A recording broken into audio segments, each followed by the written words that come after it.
Happy ग्रामरमध्ये तुम्हा सर्वांचं स्वागत. आजचा आपला विषय आहे द नाऊन केस, म्हणजे नाम किंवा सर्वनाम यांचा क्रियापद संबंध. आता लक्षात घ्या, नाम किंवा सर्वनाम यांचा वाक्यातील क्रियापदाशी जो संबंध येतो तर त्याला आपण इंग्लिशमध्ये केस म्हणतो.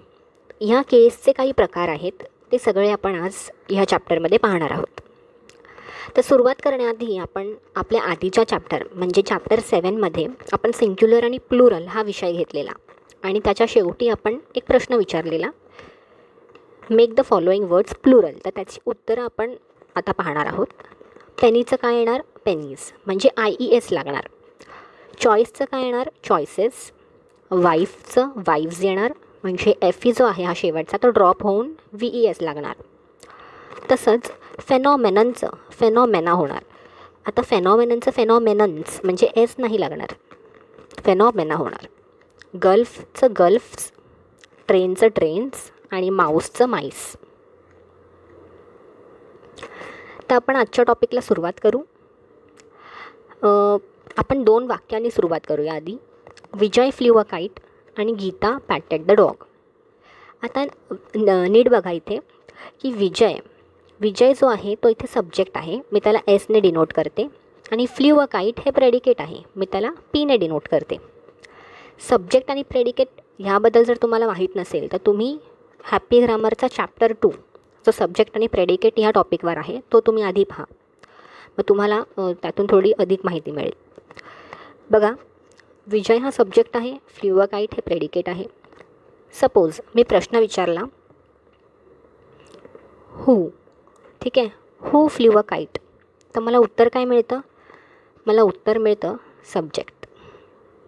ठीक आहे, मला सब्जेक्ट हे उत्तर मिळतं. पण जेव्हा मी प्रश्न विचारते व्हॉट डिड विजय फ्लाय, तर मला माझं उत्तर प्रेडिकेटमध्ये मिळतं. त्याचं उत्तर काय आहे? What did Vijay fly, Vijay flew a kite, म्हणजे काईट हे माझं उत्तर आहे आणि काईट इथे ऑब्जेक्ट आहे. ठीक आहे, मी त्याला ओने डिनोट करते. तर बघा, हू हा प्रश्न विचारल्यावर मला सब्जेक्ट उत्तर मिळतं, व्हॉट हा प्रश्न विचारल्यावर मला ऑब्जेक्ट हे उत्तर मिळतं, म्हणजे काईट हा इथे ऑब्जेक्ट आहे. सिमिलरली आपण दुसरं वाक्य पाहू, गीता पॅटेड द डॉग. आता इथे गीता हा सब्जेक्ट आहे, पॅटेड द डॉग हे प्रेडिकेट आहे. इथे मी परत तेच 2 प्रश्न विचारणार. पहिला आहे हू पॅटेड द डॉग, तर मला उत्तर काय मिळालं?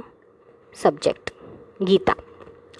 पण जर मी प्रश्न विचारला होम डिड गीता पॅट, ठीक आहे, किंवा व्हॉट डिड गीता पॅट हे चुकीचं आहे, पण म्हणून मी ते होम विचारलं. होम डिड गीता पॅट, तर गीता पॅटेड द डॉग. मला माझं उत्तर हे प्रेडिकेटमध्ये मिळालं, डॉग, जो इथे ऑब्जेक्ट आहे. ठीक आहे, ओ. तर हू विचारल्यावर दोन्ही वाक्यांकडे सायमल्टेनियसली बघा, हू विचारल्यावर मला दोन्हीकडे सब्जेक्ट हे उत्तर मिळालं, व्हॉट किंवा होम विचारल्यावर मला दोन्हीकडे ऑब्जेक्ट हे उत्तर मिळालं. तर इथून एक कन्सेप्ट येतो की जर सपोज मी हू हा प्रश्न विचारला तर मला जे उत्तर येतं ते सब्जेक्ट येतं हे आपण पाहिलं. तर अशा वेळेला जेव्हा आपल्याला सब्जेक्ट हे उत्तर मिळतं तर त्याला आपण नॉमिनेटिव्ह केस म्हणतो.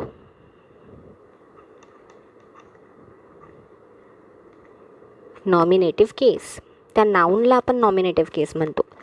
तर सांगा आता इथे नॉमिनेटिव्ह केस काय आहे? विजय आणि ह्या वाक्यामध्ये गीता. ठीक आहे, परत आपण रिवाईज करू. हू हा प्रश्न विचारल्यावर मला सब्जेक्ट हे उत्तर मिळालं आणि म्हणून सब्जेक्ट म्हणजेच विजय आणि गीता हे माझे नॉमिनेटिव्ह केस झाले.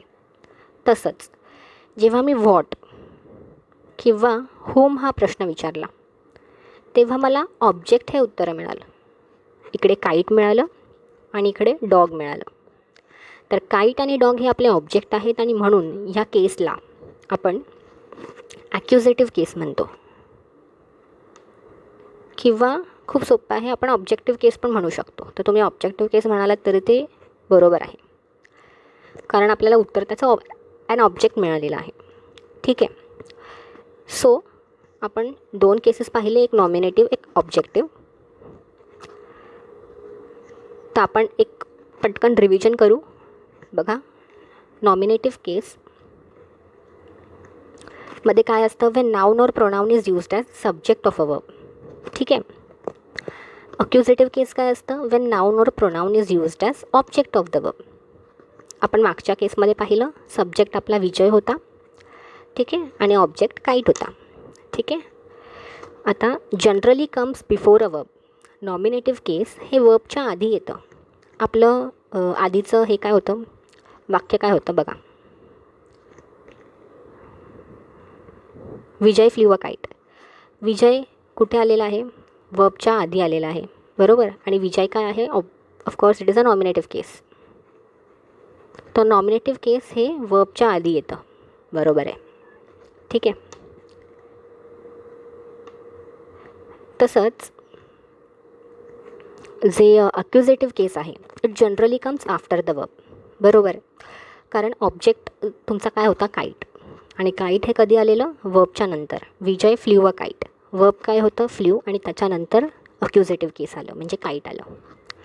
Answers the question who or what, बरोबर. Answers the question whom or what, हे सुद्धा बरोबर. आता काही वेगळे एक्झाम्पल्स घेतले आहेत आपण इथे. बघा, Mohan wrote a letter to his mother. ह्या वाक्यामध्ये सब्जेक्ट काय आहे, मोहन. ठीक आहे. Wrote a letter to his mother. आता बघा, जर हे वाक्य असं असतं, मोहन रोट अ लेटर, इतकंच जर हे वाक्य असतं, मोहन रोट अ लेटर, तर ह्याच्यामध्ये माझं नॉमिनेटिव्ह केस काय असतं, मोहन. ॲक्युजेटिव्ह केस काय असतं, इथे ऑब्जेक्ट काय आहे, लेटर. ठीक आहे, प्रेडिकेटमधलाच पार्ट आहे ना.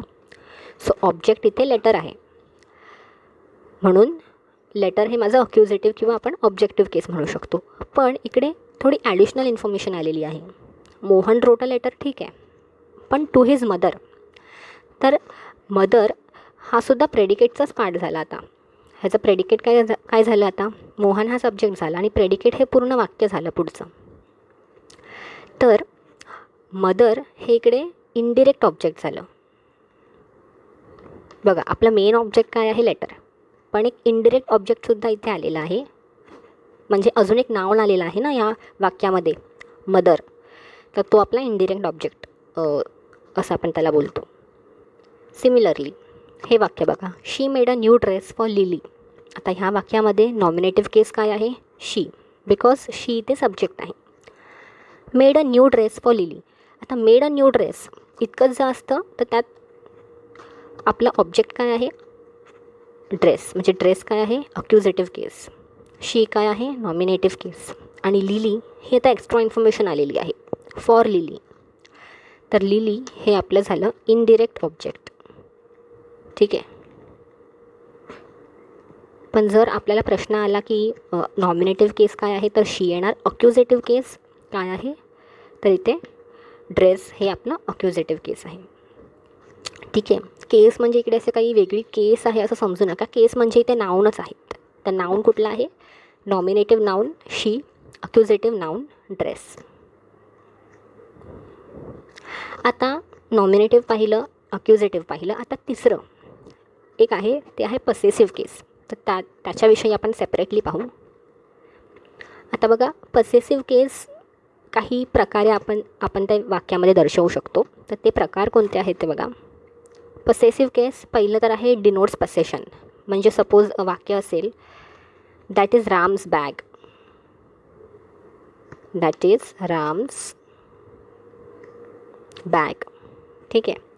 आता ह्याच्यामध्ये जे राम्स आहे, राम्स बॅग, ते काहीतरी पसेशन दाखवतं आहे. म्हणजे कोणीतरी ती गोष्ट ओन करतं, कोणाला तरी ती गोष्ट बिलॉंग करते.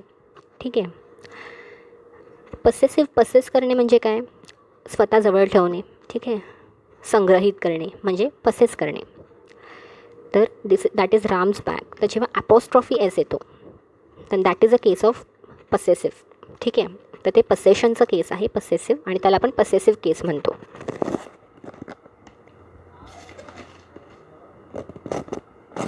ठीक आहे. अजून एक उदाहरण घेऊ आपण.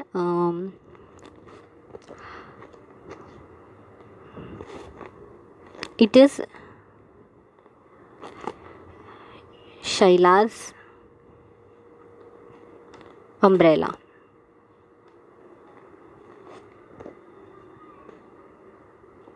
ठीक आहे. तर शैलाज अम्ब्रेला म्हणजे शैलाची अम्ब्रेला, म्हणजे शैलाची स्वतःची आहे ती, म्हणून इकडे शैलाज अम्ब्रेला हे आपलं पसेसिव्ह केस आहे.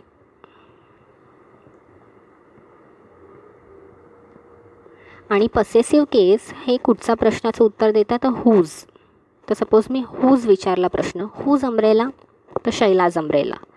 हुज बॅग, तर राम्स बॅग. तर हुज हा प्रश्न इथे विचारतो. जसं आपण नॉमिनेटिव्हमध्ये काय विचारतो, हू. ह्याच्यामध्ये अक्युजेटिव्हमध्ये काय विचारतो, हुम किंवा व्हॉट. तसंच इकडे आपण हुज विचारतो. आता दुसरा प्रकार आहे denotes authorship, origin or kind. आता बघा, सपोज मी म्हटलं शेक्सपियर्स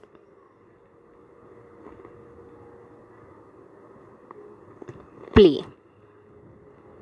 ठीक आहे. म्हणजे त्याचा ऑथर कोण आहे, कोणी लिहिलेलं आहे ते, तर शेक्सपियरनी. तर that is also possessive case. ठीक आहे. You are reading Shakespeare's play. तर शेक्सपियर्स प्ले इथे आपलं पसेसिव्ह केस झालं. तसंच सपोज प्राईम मिनिस्टर्स स्पीच. ठीक आहे. म्हणजे ओरिजिन कुठे आहे त्या स्पीचचं, प्राईम मिनिस्टर, म्हणजे प्राईम मिनिस्टर्स स्पीच. ठीक आहे. दॅट इज ऑल्सो अ पसेसिव्ह केस. किंवा I want a week's holiday, मला एका वीकची सुट्टी हवी, वीक्स हॉलिडे. तर मग इकडे वीक्स हॉलिडे हे सुद्धा पसेसिव्ह केस झालं. आता आपण फॉर्मेशन ऑफ पसेसिव्ह केस बघू. पसेसिव्ह केस बनतात कशा. आत्तापर्यंत आपण पाहिलं तर अपॉस्ट्रॉफी एसने आपण पाहिलं की अपॉस्ट्रॉफी एस लावला की पसेसिव्ह केस बनते. ठीक आहे. तर आपण आता पाहू पुढे, एक एक करून पाहू. Wien the noun is singular. आता नॉर्मल जसं आपण राम्स बॅग म्हटलं. ठीक आहे. किंवा सपोज मी म्हटलं किंग्स क्राऊन, म्हणजे राजाचा राजमुकुट. ठीक आहे. तर Wien the noun is singular म्हणजे एक किंग, मी एका किंगबद्दल बोलते, इथे मी एका रामबद्दल बोलते. ठीक आहे. सो नाउन इकडे सिंग्युलर आहे आणि त्याला सिम्पली मी अपॉस्ट्रॉफी एस लावलेला आहे. तर that is possessive case. Second आपलं काय आहे, when the noun is plural. आता सपोज मॉडर्न गर्ल्स हायस्कूल. ठीक आहे. M modern girls high school. आता बघा, इथे एकाच मुलीची शाळा आहे का, नाही. मॉडर्न गर्ल्स हायस्कूल म्हणजे मुलींची शाळा. तर इकडे जो ॲपॉस्ट्रॉफी साईन येणार तो एस नंतर येणार. हा काय डिनोट करतो, प्लुरल, प्लुरल नाउन डिनोट करतो. So modern girls high school S हा एंडला येणार, सॉरी ॲपॉस्ट्रॉफी साईन ही एंडला येणार. अजून एक आपण एक्झाम्पल पाहू. बघा, हॉर्सेस टेल्स. सपोज हॉर्स आहे, जर मी असं वापरलं हॉर्स टेल, तर हे काय झालं, हे सिंग्युलर केस झाली. म्हणजे मी एका हॉर्सची टेल. पण जर मी हॉर्सेस टेल असं वापरते, सपोज माझा अपॉस्ट्रॉफी एस हा एंडला आहे. ठीक आहे. म्हणजे अपॉस्ट्रॉफी मार्क हा एंडला आहे एसच्या. तर त्याचा अर्थ होतो की नाउन माझा प्लुरल आहे, म्हणजे अनेक हॉर्स आहेत. ठीक आहे. आणि त्यांच्या टेलबद्दल मी बोलते. Then when the noun is plural but ends in s. आता बघा, नाउन तुमचा प्लुरल आहे पण एसने एंड होतो आहे, दॅट इज ऑल्सो पसेसिव्ह. जसं की मेन्स क्लब. ठीक आहे. मॅन हे त्याचं सिंग्युलर फॉर्म आहे, मॅनचं मेन आणि त्याचं प्लुरल. ठीक आहे. दुसरं एक एक्झाम्पल घेऊ आपण, चिल्ड्रन. चिल्ड्रन हे प्लुरल आहे, पण मुलांचं सपोज प्लेग्राऊंड. ठीक आहे. किंवा मुलांचं स्कूल. ठीक आहे. त्याला मी फक्त सिम्पली ॲपॉस्ट्रॉफी एस लावणार इकडे. So that is possessive case. Next आहे आपलं, when a noun or title consists of several words. आता बघा, prime minister of India, prime minister of India's visit. ठीक आहे, prime minister of India's visit, prime minister of India's visit. आता prime minister of India हे noun, आता prime minister India हे सगळे noun आहेत आणि ते एकत्र आलेले आहेत. ठीक आहे, म्हणजे सेव्हरल वर्ड्स मिळून आपण एक नाऊन तयार केलेलं आहे. तर त्यावेळी प्राईम मिनिस्टर्स ऑफ इंडियाज असं 2-2 वेळा येणार नाही, तर एकदाच आपण शेवटी त्याला अपॉस्ट्रॉफी एस लावतो, prime minister of India's visit. तर that is a case of कुठचं, की when a noun or title consists of several words. दुसरं आहे when two nouns are in apposition. आता ॲपोजिशन म्हणजे काय बघा,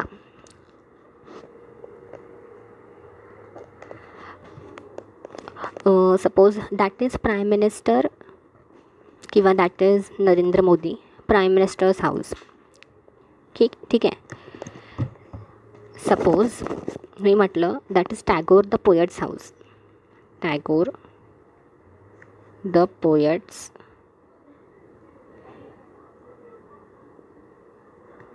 हाऊस. आता यामध्ये मी काय केलेलं आहे, टॅगोर हे प्रॉपर नाऊन आहे, पोएट हे कॉमन नाऊन आहे.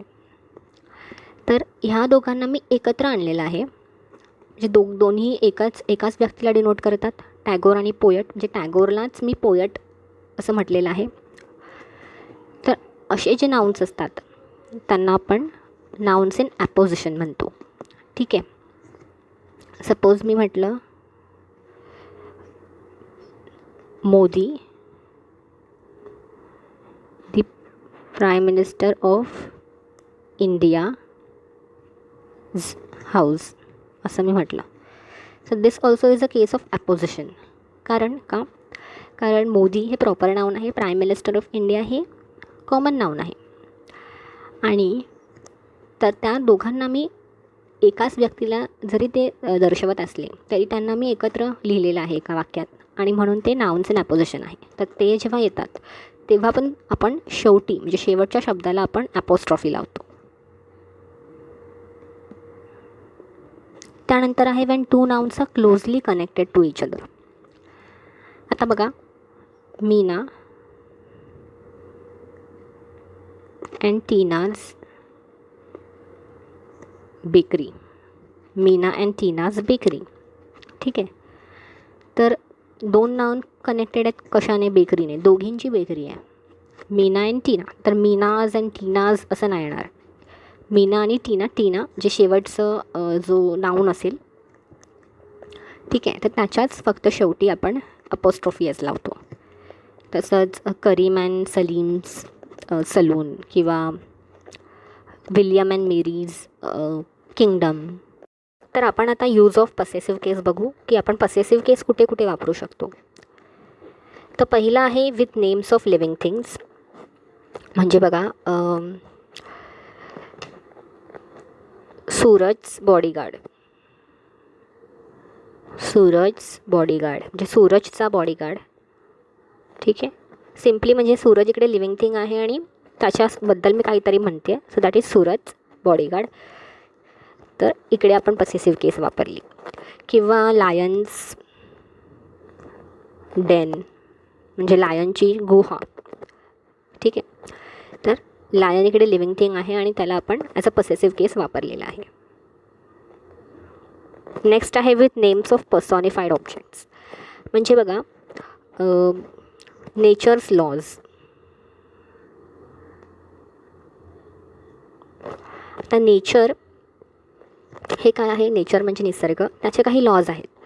आता नेचर हे ऑब्व्हियसली आपण त्याला ॲज अ पर्सॉनिफाईड ऑब्जेक्ट म्हणजे नेचर काही लॉज वापरलं आहे असं आपण इथे दाखवलेलं आहे. तर दॅट इज ऑल्सो पसेसिव्ह केस. किंवा अजून एक द्यायचं झालं तर इंडियाज हिरोज.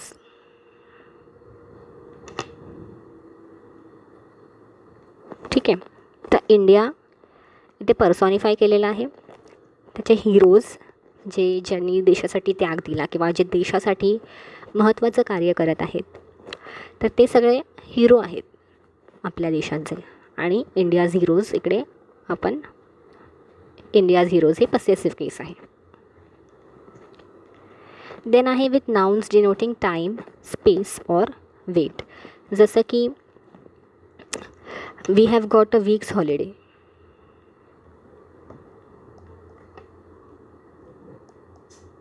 ठीक आहे, तर वीक्स हे काय झालं, टाईम डिनोट करतं आहे. तर वीक्स हॉलिडे हे टाईम डिनोट करत आहे. दॅट इज पसेसिव्ह केस. म्हणजे पसेसिव्ह केस आपण इथे सुद्धा वापरू शकतो टू डिनोट टाईम. किंवा it is at a foods length.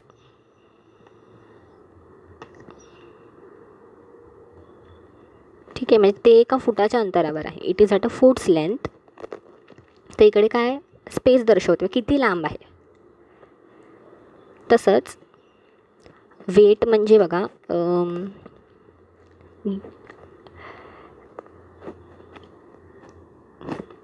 You are equal to a kilo's weight. ठीक, म्हणजे तू 1 किलोची आहेस किंवा ती गोष्ट 1 किलोची आहे. It is a kilo's weight. किंवा असं सपोज मी म्हणेन it is thrice kilo's weight. म्हणजे मी इकडे 3 किलो पण म्हणू शकते किंवा किलोच्या 3 वेळा, म्हणजे थ्राईस अ किलोज वेट. दोन्हीचा अर्थ सेम होतो. पण जेव्हा मी किलोज वेट म्हणते तेव्हा मी पसेसिव्ह केस वापरते इथे. ठीक आहे, तर हा होता आपला आजचा टॉपिक आणि हे आहेत आजचे questions. Identify the nominative and accusative case. John threw a stone on the wall. The horse kicked the boy. तर ह्यात फक्त नॉमिनेटिव्ह केस कुठला आहे आणि अक्युजेटिव्ह केस कुठला आहे हे ओळखायचं आहे. सिम्पल आहे. नॉमिनेटिव्हसाठी आपण हू हा प्रश्न करणार आहोत आणि अक्युजेटिव्हसाठी हुम हा प्रश्न करणार आहोत. तसंच आयडेंटिफाय, पुढचा प्रश्न आहे identify the possessive case. It is the children's playground. Don't make fun of Karim's handwriting. Possessive case सगळ्यात सोपं असतं. आपल्याला ॲपॉस्ट्रॉफी शब्द शोधायचे असतात, म्हणजे ज्या शब्दांना ॲपॉस्ट्रॉफी एस आहे. तर हा होता आपला आजचा व्हिडिओ. तुम्हाला तो कसा वाटला हे आम्हाला कमेंट्समधून कळवा. पुढे आपण खूप महत्त्वाचा टॉपिक आणणार आहोत. नेक्स्ट आपला ॲडजेक्टिव्ह असणार आहे, तर तो तुम्ही जरूर पहा, चॅप्टर 9. तर खूप खूप धन्यवाद.